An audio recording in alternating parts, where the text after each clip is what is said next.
வக்ஃப்னா அடிப்படையில் ஒரு உண்மையை புரிந்து கொள்ளுங்கள். வக்ஃப் என்பது சேஞ்ச் ஆஃப் ஓனர்ஷிப்.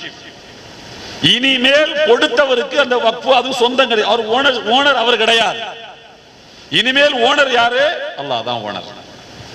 அல்லாஹ் தான் ஓனர். அல்லாஹ் எப்படி அந்த நிலத்தை பயன்படுத்த வேண்டும் என்று சொல்லுகிறானோ, அவனுடைய மார்க்கம் சொல்கிறதோ, அப்படித்தான் அந்த நிலத்தை பயன்படுத்த வேண்டும்.